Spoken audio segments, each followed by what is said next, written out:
ان کے پوچھنے کا مقصد یہ تھا کہ بغیر لباس پہنے وضو کرنا شرعاً جائز ہے یا نہیں؟ تو یہ بالکل جائز ہے۔ دیکھیں نبی کریم صلی اللہ علیہ وسلم نے یہ سنت کریمہ ہم کو سکھائی ہے کہ جب غسل فرماتے تو پہلے وضو کیا کرتے تھے، اور یقینی سی بات ہے کہ اکثر عوام جو ہوتی ہے وہ واش روم باتھ روم میں بغیر لباس کے ہوتی ہے، تو جب وہ اس غسل کی سنت پوری کریں گے، اگر برہنہ حالت میں وضو نہ ہو سکتا تو بتائیے پھر غسل کرتے ہوئے وضو کرنے کی تو ضرورت ہی نہیں تھی کہ بھئی وضو تو ہوگا ہی نہیں، جبکہ یہ تعلیم نبی کریم صلی اللہ علیہ وسلم کی طرف سے ہے تو بالکل ہو جائے گا۔ لیکن بہتر یہ ہے کہ آپ صاف وغیرہ کر کے زخم کو اس پہ دوا وغیرہ لگا کر، کوئی اس پہ ایسی چیز کوئی ٹیپ وغیرہ لگا کر اپنا لباس پہنیں اور پھر وضو کر لیں، یہ زیادہ بیسٹ ہے۔ لیکن بہرحال اگر آپ نے بغیر لباس کے وضو کیا تو آپ کا وضو ضرور ہو جائے گا۔ یہ بھائی کہ جب انسان حالت جنابت میں ہوتا ہے تو کلی کیے بغیر ذکر الہی کرنا مکروہ ہوتا ہے، لیکن یہ ایسا مکروہ نہیں ہے کہ اس میں انسان گناہگار ہو، بہتر ہے کہ کلی کر لی جائے۔ چنانچہ جب آپ باتھ روم میں داخل ہوں تو پہلے کلی کر لیں باہر ہی، اور بسم اللہ الرحمن الرحیم پڑھ کر پہلے باتھ روم میں داخل ہوتے ہوئے الٹا قدم رکھیے۔ داخل ہو جانے کے بعد آپ کو بتایا کہ اس کے بعد کوئی کلام نہیں کرنا ہے۔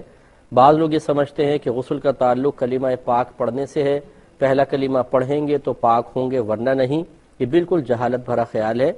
باتھ روم میں جانے کے بعد اگر کپڑے پہنے ہوئے ہیں تب بھی ذکر الہی ممنوع ہے، کیونکہ وہ مقام مناسب نہیں ہے، اور کپڑے اتارے ہوئے ہوں تو دو قباحتیں ہو گئیں، ایک تو مقام غیر مناسب ہے ذکر الہی کے لیے، اور دوسرا ستر کھلے ہونے کی حالت میں کلام بلا ضرورت کرنا مکروہ ہوتا ہے۔ تو واش روم میں داخل ہونے کے بعد پھر کوئی ذکر نہیں کریں گے۔ کپڑے اتارنے کے بعد آپ کو بتایا تھا کہ احتیاط کریں کہ کعبۃ اللہ کی طرف نہ رخ ہو نہ پیٹھ ہو، یہی مستحب افضل ہے۔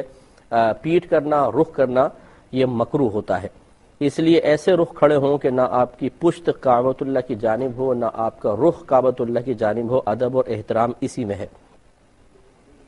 اس کے بعد نیت کریں گے۔ نیت دل کے پختہ ارادے کو کہتے ہیں۔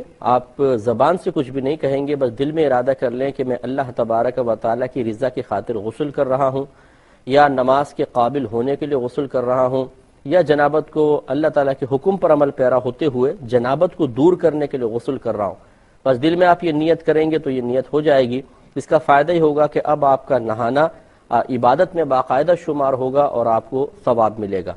اور اگر کوئی بغیر طہارت حاصل کرنے کی نیت کے غسل کر لے گا، طہارت تو پھر بھی حاصل ہو جائے گی، کیونکہ پانی اللہ تعالیٰ نے بنایا ہی ایسا ہے کہ ہم نیت کریں نہ کریں وہ ہماری نجاست کو بہا کر لے جائے گا، چاہے حقیقیہ نجاست ہو چاہے حکمیہ نجاست ہو۔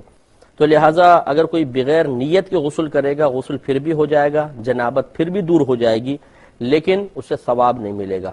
تو حصول ثواب کے لیے نیت کرنا ضروری ہے۔ اس کے بعد اپنے دونوں ہاتھ پونچھوں تک دھوئیں گے۔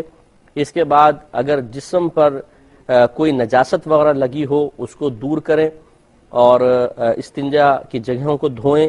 اس کے بعد نماز کی طرح کا مکمل وضو کر لیں، اور اس وضو کرنے کے اندر غسل کے پہلے دو فرائض بھی پورے ہو جائیں گے، ایک کلی کرنا اور دوسرا ناک میں پانی چڑھانا۔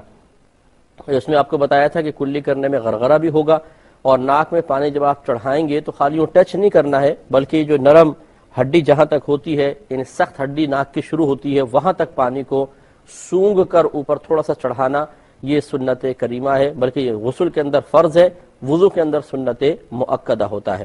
پہلے کال لیتے ہیں، پھر میں انشاءاللہ یہ طریقہ عرض کر کے پھر احتیاطوں کی طرف آتا ہوں۔ پہلے کالر ہمارے ساتھ ہیں۔ السلام علیکم۔ وعلیکم السلام مولانا صاحب، اللہ آپ کو زندگی دے اور سلامتی دے، آپ بہت اچھا پروگرام پیش کر رہے ہیں، میرا بہت پسند کا پروگرام ہے۔ میں نے یہ پوچھنا تھا کہ مطلب ہے کہ جب نماز چکی ہے اور اس میں سجدہ پہلے اور نک بعد میں لگا ہے، تو اب اس کا میں کیا کروں؟ مطلب ہے کہ کوئی کفارہ وغیرہ کچھ ہے؟ تھوڑا سمجھ میں نہیں آیا، ایک دفعہ دوبارہ کہیے گا تھوڑا سا۔ مطلب ہے کہ جو نمازیں میں نے پڑھی ہے نا، تو ہاں اس میں کوئی کمی رہ جاتی ہے نا، اچھا، تو مطلب ہے کہ کچھ عرصہ پہلے یعنی سجدے میں پہلے ماتھا لگا ہے نا، سجدے میں یہ ہوتا ہے کہ پہلے ناک لگاتے ہیں اور سجدے کی جگہ اور پھر ماتھا لگتا ہے۔